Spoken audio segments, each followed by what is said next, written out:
How are you, gents? It's SBG Aussie MGTOW here. I usually don't make videos at night, but I've just been out to the airport to drop someone off and I thought I'd call in at Kangaroo Point on the way home. Just looking across to Howard Smith Wharves, where I worked in 2018 on that big project, and just panning around the view over to the city at night. It's really beautiful down here, beautiful breeze, it's really cool. Heaps of people in the park having barbecues, sky's beautiful. What I want to talk about is the coronavirus, and as you guys would know, I used to live in China. I lived over there for 8 years. I actually lived in Wuhan for 3 years. I was working at Wuhan University, or Wuda as it's called in Chinese, and I've been following the coronavirus outbreak very closely, and I feel that we are not being told the whole truth by both the CCP, and which is not surprising at all, and also the mainstream media in the West, especially in Australia, channels like ABC and SBS, but it's everyone, it's 7, 9, all the major networks. And as I lived in China for a long time, I know that the CCP lies all the time and they underestimate the seriousness of certain issues and certain problems, and for sure they are lying about the number of people infected from this virus and also the number of people who have died. And I've got a bit of inside information, and I know that approximately 230,000 vehicles left the Wuhan area before the crackdown, the lockdown was enforced, before it was introduced recently. And on top of that, you can add people who left by rail, people who flew out. Even in a tightly controlled communist regime, in a dictatorship, information still leaks out, and there are always people who know what's going to happen before it happens.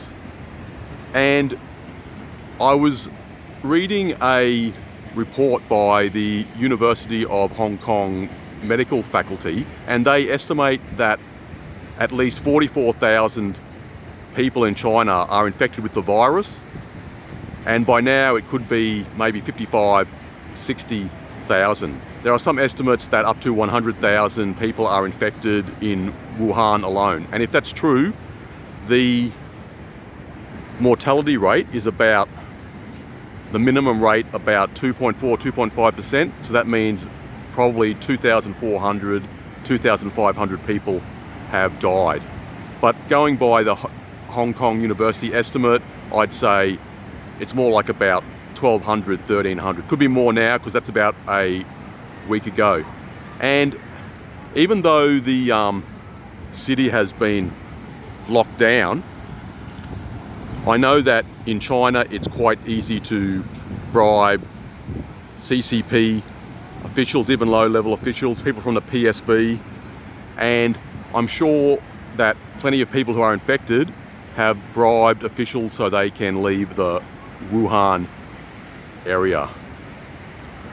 I don't know if you know much about Wuhan. It's a very large city.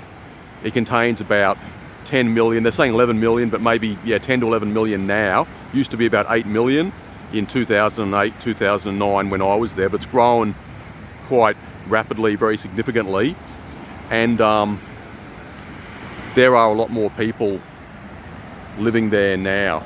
It's freezing cold in winter, and it's very hot in summer. It gets up to 40 degrees quite often. So it's known as one of the 4 furnaces of China. Chongqing is also very hot, and Chengdu. I can't remember the other one. I think it might have been Shenyang. It gets very hot there as well. But I feel a bit sad for people in Wuhan. I had a lot of friends there who I don't really keep in contact with now, and also people in rural Hubei. I lived in Guangxi province for a lot longer, in Nanning, and apparently I still know people over there. I've been getting information on WeChat, and there are quite a few people infected in Nanning as well. But for sure, the whole thing's being covered up. And you might have heard some conspiracy theories about a level 4 bioweapons lab situated in Wuhan, and that the virus leaked out of there because of some sort of accident. That would not surprise me at all, but it also would not surprise me if the virus originated in one of the Wuhan wet markets. I've been to many of them in both Wuhan and Nanning. They're very filthy, they're very dirty, very unhygienic, and there's a lot of cross-contamination in those markets. So you have different meats being mixed together or within close proximity of each other, and also have different types of blood getting mixed together and get the cross-contamination with the blood. So the Chinese really need to crack down on these markets, close them all down. I actually don't think this is going to happen. They'll close them down for a few months after this outbreak of the coronavirus passes, and then it will be back to business as usual, which is actually very disturbing, because sometime, maybe next year, in a few years' time, a virus is going to emerge from one of these markets, and it's just going to kill like hundreds of millions, maybe billions of people, and there'll be nothing we can do to stop it. Thankfully, there are some very smart virologists and researchers here in Australia, in the UK, Canada, USA, who are working on vaccines. Some researchers here at UQ in Brisbane have already made a breakthrough, and they've replicated the virus in a laboratory, and they think they can come up with a vaccine within about 16 weeks, a minimum of 16 weeks. Obviously, there have to be a lot of testing done and a lot of clinical trials, and there's a lot of things that need to be done before that vaccine could become available, freely available. So I think it's quite disturbing that this virus has emerged, and hopefully it won't kill too many people, or hopefully too many people won't get any sort of viral pneumonia. I've had pneumonia before. It was a terrible experience, and I wouldn't wish it on anyone. But hopefully everything will work out, and everything will be under control. I think that all flights out of China should be banned throughout the world. This morning I was driving along Fairfield Road in Brisbane, and I saw a China Southern Air flight land. It was coming to land at Brisbane Airport. So Qantas is banning flights to China from February 9, flights to Shanghai and Beijing, and they will be cancelled, grounded until March 26th. So that's a good thing. And many airlines are grounding their jets in regard to flights to China. So they're banning the outward flights to China, and that is a good thing. Very beautiful down here.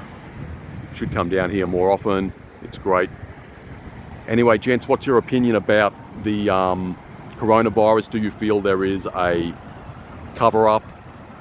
For sure there is. The Chinese are covering it up. The MSM here in Australia, USA, England, wherever, I feel they are covering it up for sure as well. There's a lot of things we are not being told, and for sure the death rate's a lot higher. Anyway, gents, I'm going to be heading off to Thailand soon. I'm going to Pattaya and Hua Hin. I'll make a few videos at night there this time. Like I said in my other video, I've had a few problems. I've got leukemia.